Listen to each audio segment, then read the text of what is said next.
Ready to level up your DevOps skills? Welcome to K4 Coding Academy. Master Kubernetes, Terraform, and AI. Get real-world platform engineering projects. Subscribe now and start mastering your future. Customize or Helm? Which one should your team use? Helm offers powerful temp-line them for the alt GitOps workflow. Watch video 4 and choose the right tool today. नमस्कार दोस्तों, आज के इस धमाकेदार explainer में आपका बहुत बहुत स्वागत है। अगर आप कुबरनेटिस इस्तेमाल करते हैं तो आपने इस सबसे बड़े महामुकाबले के बारे में ज़रूर सुना होगा। कस्टमाइज बनाम हेल्म, दोनों ही टूल्स अपने आप में कमाल के हैं, लेकिन इनके काम करने का तरीका बिल्कुल अलग। तो चलिए बिना किसी देरी के इस रोमांचक टॉपिक के अंदर डाइव इन करते हैं। अब जब भी हमें बड़े और कॉम्प्लेक्स एप्लीकेशन डिप्लॉयमेंट्स को हैंडल करना होता है तो दुनिया भर की प्लेटफॉर्म टीम्स के सामने एक ही यक्ष प्रश्न खड़ा होता है, भाई हेल्म चुने या कस्टमाइज। सच कहूं तो ये एक ऐसा सवाल है जो हर उस इंजीनियर की रातों की नींद उड़ा देता है जो अपने क्लस्टर्स को मक्खन की तरह स्मूथ चलाना चाहता है। क्या आप भी इसी कंफ्यूजन में हैं? तो आज के हमारे इस एक्सप्लेनर का एजेंडा कुछ इस तरह है। पहले हम कुबरनेटिस कॉन्फ़िगरेशन मैनेजमेंट का एक क्विक इंट्रो देखेंगे, फिर हेल्म को पैकेज मैनेजर के रूप में समझेंगे, उसके बाद कस्टमाइज के ओवरले इंजन को डिकोड करेंगे, फिर होगी इन दोनों की आमने सामने की टक्कर यानी फीचर कंपैरिजन, और आखिर में हम देखेंगे एक बेहतरीन हाइब्रिड रणनीति और इस पूरे डिस्कशन का सारांश। तो चलिए शुरू करते हैं। सेक्शन 1 कुबरनेटिस कॉन्फ़िग मैनेजमेंट में आपका स्वागत है। याद रखिए, इन दोनों ही टूल्स का अल्टीमेट गोल आपके डिप्लॉयमेंट्स को आसान बनाना है, बस इनके रास्ते बिल्कुल अलग अलग हैं। सबसे पहले बात करते हैं हेल्म की। एकदम आसान भाषा में समझें तो हेल्म असल में कुबरनेटिस का पैकेज मैनेजर है। सोचिए, जैसे आप अपने लैपटॉप या सर्वर में सॉफ्टवेयर पैकेज इंस्टॉल करते हैं ना, हेल्म ठीक वही मैजिक कुबरनेटिस के लिए करता है। ये आपके पूरे एप्लीकेशन को चार्ट्स नाम के छोटे छोटे बंडल्स में पैक कर देता है। और सबसे खास बात, ये चार्ट्स गो टेम्पलेट्स और वैल्यू फाइल्स का इस्तेमाल करते हैं। इसका मतलब है कि आप अलग अलग एनवायरमेंट्स के लिए अपनी सेटिंग्स को बड़ी आसानी से बदल या पैरामीटराइज कर सकते हैं। है ना कमाल की चीज?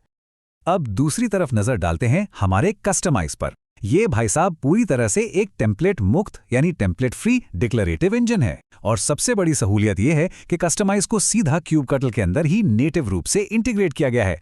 आपको कुछ अलग से नहीं चाहिए। ये टेम्पलेट्स के झंझट में पढ़ने के बजाय बेस कॉन्फ़िगरेशन उठाता है और ओवरले का इस्तेमाल करके सिर्फ उन्हीं यामल फील्ड्स पर पैच लगाता है जिन्हें आप सच में बदलना चाहते हैं। एकदम सटीक और पॉइंट टू पॉइंट काम। तो अगर हम इन दोनों को आमने सामने रखें तो बुनियादी अंतर क्या है? ध्यान से सुनिएगा, क्योंकि यही इस पूरे एक्सप्लेनर का सबसे अहम पॉइंट है। हेल्म कॉन्फ़िगरेशन जनरेट करता है, यानी वो टेम्पलेटिंग करता है, जबकि कस्टमाइज बने बनाए कॉन्फ़िगरेशन को कस्टमाइज करता है, यानी वो ओवरलेज लगाता है। अगर आपने इनके डिज़ाइन के इस कोर डिफरेंस को पकड़ लिया तो समझ लीजिए आपने आधा मैदान मार लिया।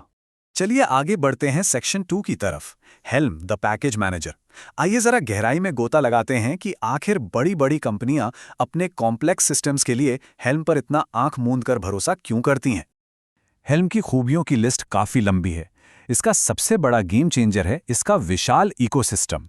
आपको जानकर हैरानी होगी कि आर्टिफैक्ट हब पर 10,000 से ज्यादा कम्युनिटी चार्ट्स पहले से मौजूद हैं। बस उठाइए और इस्तेमाल कर लीजिए। इसके अलावा हेल्म आपको बेहतरीन life cycle management, chart versioning और बिल्ट इन रिलीज हिस्ट्री देता है। प्री और पोस्ट लाइफ साइकिल हुक्स भी इसमें शामिल हैं। और अगर कभी कोई डिप्लॉयमेंट फेल हो जाए तो घबराने की जरूरत नहीं। इसका बिल्ट इन रोलबैक फीचर आपको तुरंत पुरानी स्टेबल स्थिति में वापस ले जाता है। लेकिन पिक्चर अभी बाकी है। हर टूल की तरह हेल्म में भी कुछ स्पीड ब्रेकर्स हैं। सबसे पहली रुकावट है इसका लर्निंग कर्व, क्योंकि इसे मास्टर करने के लिए आपको गो टेम्पलेट्स की अच्छी खासी नॉलेज होनी चाहिए। और सच कहूं तो कई बार ये टेम्पलेट्स इतने ज़्यादा कॉम्प्लेक्स और वर्बोज हो जाते हैं कि इन्हें डीवर्क करना सिरदर्द बन जाता है। एक और दिक्कत यह है कि जो YAML रेंडर हो रहा है वो कई बार क्लस्टर पर इंस्टॉल होने वाले एक्चुअल रिसोर्स से अलग दिख सकता है। और हाँ, इसमें स्कीमा वैलिडेशन ऑप्शनल होता है जो कभी-कभी रिस्क बढ़ा सकता है। अब रुख करते हैं सेक्शन 3 का, कस्टमाइज द ओवरले इंजन। यहां हम देखेंगे कि यह टेम्पलेट फ्री अप्रोच कैसे काम करता है और क्यों बहुत सी टीमें इसकी दीवानी हैं। कस्टमाइज की फिलॉसफी को अगर एक लाइन में कहना हो तो वो है कुबरनेटिस के लिए टेम्पलेट फ्री कॉन्फ़िगरेशन कस्टमाइजेशन। जी हां, कोई टेम्पलेट नहीं, कोई कॉम्प्लेक्स वेरिएबल्स नहीं। ये सीधा आपके बेस कॉन्फ़िगरेशन को पकड़ता है और उस पर पैच लगाता है। एकदम क्लीन और ट्रांसपेरेंट तरीका। तो सवाल ये है कि आखिर इंजीनियरिंग टीमें कस्टमाइज की तरफ क्यों अट्रैक्ट होती हैं? पहला कारण, ये प्लेन YAML का इस्तेमाल करता है, तो इसका लर्निंग कर्व बहुत ही जेंटल है, कोई भी आसानी से सीख सकता है। दूसरी बड़ी बात, चूंकि इसमें एब्स्ट्रैक्शन ना के बराबर है, आपके सारे बदलाव गिट डिफ में बिल्कुल साफ दिखाई देते हैं। और यही वजह है कि आर्गो CD या फ्लक्स जैसे गिट ऑप्स टूल्स के साथ ये एकदम परफेक्ट जुगलबंदी करता है। और हाँ, जैसा कि मैंने पहले बताया, ये आपके फेवरेट kubectl के अंदर पहले से मौजूद है, तो एक्स्ट्रा इंस्टॉलेशन का भी कोई झंझट नहीं। आगे बढ़ते हैं सेक्शन 4 की ओर, आमने सामने फीचर तुलना। अब समय आ गया है इन दोनों दिग्गजों को सीधे एक दूसरे के सामने खड़ा करने का। जरा इस मैट्रिक्स पर नजर डालिए। अप्रोच की बात करें तो हेल्म पूरी तरह से गो टेम्पलेट्स पर टिका है, जबकि कस्टमाइज सिर्फ प्योर YAML ओवरले पर खेलता है। GitOps फिट के मामले में हेल्म अच्छा है, पर उसे एक्सटर्नल पाइपलाइंस की जरूरत पड़ती है, जबकि कस्टमाइज नेटिव होने की वजह से इसमें एक्सीलेंट है। लेकिन जब बात रोलबैक और सीक्रेट मैनेजमेंट की आती है, तो हेल्म अपने बिल्ट इन हिस्ट्री और हेल्म सीक्रेट्स जैसे प्लगइन्स के दम पर बाजी मार ले जाता है, क्योंकि कस्टमाइज को इन कामों के लिए बाहरी टूल्स का सहारा लेना पड़ता है। तो क्या हमें किसी एक को ही चुनना होगा? बिल्कुल नहीं। आइए देखते हैं सेक्शन 5 दी अल्टीमेट हाइब्रिड रणनीति, जहां हम इन दोनों को दुश्मन के बजाय दोस्त बनाएंगे। आखिर हमें दोनों को एक साथ क्यों यूज करना चाहिए? इमेजिन कीजिए, आपको कोई ऐसा third party helm chart modify करना है जिस पर आपका कोई कंट्रोल नहीं है, या फिर आपको अलग अलग एनवायरनमेंट्स के हिसाब से कॉन्फ़िगरेशन मैनेज करने हैं। चार्ट्स के अंदर सीक्रेट्स को हार्ड कोड किए बिना उन्हें इंजेक्ट करना है, या पूरे प्रोजेक्ट में कॉमन लेबल्स और नेम स्पेसेस लगाने हैं। ऐसी सिनेरियोज में हेल्म की पावरफुल पैकेजिंग और कस्टमाइज की फ्लेक्सिबल पैचिंग को मिला देना सच में किसी जादू से कम नहीं है। तो इस हाइब्रिड अप्रोच को हम लागू कैसे करें? पहला तरीका है द टेम्पलेट डंप। आप बस हेल्म टेम्पलेट कमांड रन करके एक रॉ मैनिफेस्ट जनरेट कर लीजिए और फिर उस पर कुबरनेटिस कस्टमाइज के जरिए अपने ओवरले अप्लाई कर दीजिए। सिंपल है ना? लेकिन रुकिए, इसमें एक बड़ा कैच है। जैसे ही आप ये करते हैं, आप हेल्म के शानदार बिल्ट इन रिलीज और रोलबैक मैनेजमेंट फीचर्स को पूरी तरह से खो देते हैं। तो ये तरीका बहुत आइडियल नहीं है। अब आता है मेथड 2, द पोस्ट रेंडरर। और यकीन मानिए, ये एक एब्सोल्यूट गेम चेंजर है।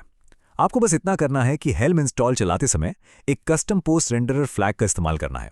इससे होता यह है कि हेल्म की लाइफ साइकिल के बीच में ही कस्टमाइज इंटरसेप्ट करता है और आपके पैच लगा देता है। नतीजा, आपको हेल्म के सारे रिलीज फीचर्स भी मिल जाते हैं और कस्टमाइज के ओवरले की पूरी आज़ादी भी। एकदम परफेक्ट कॉम्बिनेशन। चलिए, अब हम अपने एक्सप्लेनर के अंतिम पड़ाव पर पहुंच गए हैं। सेक्शन 6 सारांश और अगला कदम। अगर मैं आज के इस पूरे डिस्कशन को समराइज करूं तो बात एकदम साफ है। पैकेजिंग, डिस्ट्रीब्यूशन और लाइफ साइकिल मैनेजमेंट के मामले में हेल्म निर्विवाद राजा है। वहीं दूसरी ओर डिक्लेरेटिव और एनवायरनमेंट स्पेसिफिक कस्टमाइजेशन के लिए कस्टमाइज का कोई जवाब नहीं। जब हम इन दोनों को साथ लाते हैं तो प्लेटफॉर्म और एप्लीकेशन टीमों के बीच जिम्मेदारियों का एकदम परफेक्ट सेपरेशन हो जाता है। दोनों का अपना अपना रोल और कोई क्लैश नहीं। अब जाने से पहले एक विचार जो मैं आपके लिए छोड़ना चाहता हूं। जिस सुपरसोनिक स्पीड से क्लाउड नेटिव डिप्लॉयमेंट्स की कम्प्लेक्सिटी बढ़ती जा रही है, क्या आपको लगता है कि भविष्य में ये हेल्म प्लस कस्टमाइज की हाइब्रिड अप्रोच ही कुबरनेटिस एडमिनिस्ट्रेशन का एकमात्र अल्टीमेट स्टैंडर्ड बन जाएगी? जरा इस बारे में सोचिएगा। आज के इस एक्सप्लेनर में हमारे साथ बने रहने के लिए बहुत बहुत शुक्रिया। अगर आपको ये एक्सप्लेनर हेल्पफुल लगा हो तो प्लीज़ लाइक बटन दबाएं, अपने इंजीनियरिंग टीमों के साथ इसे शेयर करें और ऐसे ही हाई इम्पैक्ट टेक कंटेंट्स के लिए चैनल को सब्सक्राइब करना बिल्कुल ना भूलें। मिलते हैं अगले एक्सप्लेनर में, तब तक के लिए keep coding and keep exploring.